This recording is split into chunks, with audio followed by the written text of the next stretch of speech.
YouTube ಚಾನಲ್ಗೆ ಸ್ವಾಗತ. ಎಲ್ಲರಿಗೂ ನಮಸ್ಕಾರಗಳಂತ ತಿಳಿಸ್ತಾ, ಶಿವರಾಮ್ ಕಾರಂತ್ ಈ ಒಂದು ಶಿವರಾಮ್ ಕಾರಂತ್ ಅವರ ಬಗ್ಗೆ ಸಂಪೂರ್ಣ ಮಾಹಿತಿ ವಿಡಿಯೋ ಇಷ್ಟವಾದಲ್ಲಿ ಪ್ಲೀಸ್ ಲೈಕ್, ಶೇರ್, ಕಮೆಂಟ್ ಮಾಡಿ. ಶೇರ್ ಮಾಡೋದ್ರಿಂದ ಆದಷ್ಟು ಜನಗಳಿಗೆ ಶಿವರಾಮ್ ಕಾರಂತ್ ಅವರ ಬಗ್ಗೆ ಸಂಪೂರ್ಣ ಒಂದೇ ವಿಡಿಯೋದಲ್ಲಿ ಮಾಹಿತಿ ಸಿಗುತ್ತೆ ಅಂತ ಹೇಳ್ತಾ, ಈ ಒಂದು ವಿಡಿಯೋ ಇಷ್ಟವಾದಲ್ಲಿ ಪ್ಲೀಸ್ ಲೈಕ್ ಮಾಡಿ, ಸಬ್ಸ್ಕ್ರೈಬ್ ಮಾಡಿ, ಶೇರ್ ಮಾಡಿ, ಕಮೆಂಟ್ ಮಾಡಿ. ಇನ್ನು ಶಿವರಾಮ್ ಕಾರಂತ್ ಕಡಲ ತೀರವ ಭಾರ್ಗವ, ಕಡಲ ತೀರವ ಭಾರ್ಗವ, ನಡೆದಾಡುವ ವಿಶ್ವಕೋಶ ಎಂದು ಹೆಸರಾದವರು.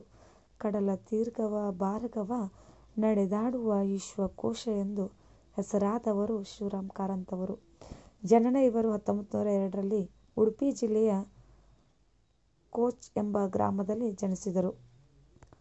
ಇವರ ಕಾದಂಬರಿಗಳು ವಿಚಿತ್ರಕೂಟ, ಅಳಿದ ಮೇಲೆ, ಚುಮನದುಡಿ, ಸರಮಣ್ಣ ಸಮಾಧಿ, ನಿರ್ಭಾಗ್ಯ ಜನ್ಮ, ಮೈಮನಗಳ ಸುಳಿಯಲ್ಲಿ, ಆಳ ನಿರಾಳ, ಇದ್ದವರ ಚಿಂತೆ, ದೇವದೂತರು, ಶನೇಶ್ವರ ನೆರಳಲ್ಲಿ, ವಿಭವ ಸಪ್ತಾದ ಮಳೆ, ಕರುಳಿನ ಕರೆ, ಮರಳ ಮಣ್ಣಿಗೆ, ಮುಕ್ಕಜ್ಜಿಯ ಕನಸುಗಳು, ಇದೇ ರೀತಿ ಅವರ ಕಾದಂಬರಿಗಳು ಇದ್ದಾವೆ. ಇನ್ನು ಇವರ ನಾಟಕಗಳನ್ನು ನೋಡಿದ್ರೆ ಇಲ್ಲಿ ನಾನು 10 ನಾಟಕಗಳಿದಾವೆ. ಗರ್ಭಗುಡಿ, ಕಿಸಾ ಗೌತಮಿ, ಹಾಗೆ ಈ ಒಂದು 10 ನಾಟಕಗಳು ನೋಡ್ಬೋದು. ಹಣೆಬರ ನೋಡ್ಬೋದು.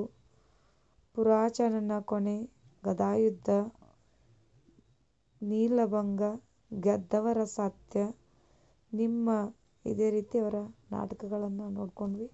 ಇನ್ನು ಅವರ ಕೃತಿಗಳು ಯಾವುವು ಅಂತ ನೋಡೋಣ. ಬಾಲಪ್ರಪಂಚ, ವಿಜ್ಞಾನ ಪ್ರಪಂಚ, ಸಿರಿಗನ್ನಡಂ, ಅರ್ಥಕೋಶ, ಯಕ್ಷಗಾನ, ಬಯಲಾಟ.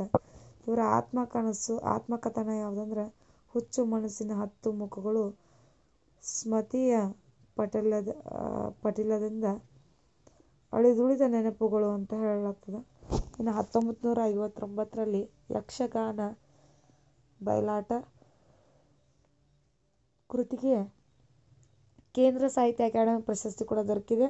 ಇನ್ನು 1977ರಲ್ಲಿ ಮುಕ್ಕಜ್ಜಿಯ ಕನಸುಗಳು ಎಂಬ ಕೃತಿಗೆ ಜ್ಞಾನಪೀಠ ಪ್ರಶಸ್ತಿ ಲಭಿಸಿದೆ.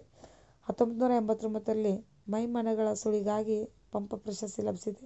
ಇನ್ನು 1955ರಲ್ಲಿ ನಡೆದ ಮೈಸೂರಿನ 37ನೇ ಕನ್ನಡ ಸಾಹಿತ್ಯ ಸಮ್ಮೇಳನದ ಅಧ್ಯಕ್ಷರಾಗಿದ್ದರು ಅಂತ ಹೇಳ್ತಾ, ಶಿವರಾಮ್ ಕಾರಂತ್ ಅವರ ಈ ಒಂದು ಸಂಪೂರ್ಣ ಮಾಹಿತಿ ವಿಡಿಯೋ ನಿಮಗೂ ಕೂಡ ಇಷ್ಟವಾದಲ್ಲಿ ಪ್ಲೀಸ್ ನಮ್ಮ ಚಾನಲ್ ಒಂದು ಲೈಕ್, ಶೇರ್, ಕಮೆಂಟ್ ಮಾಡಿ. ಥ್ಯಾಂಕ್ ಯು, ಧನ್ಯವಾದಗಳು.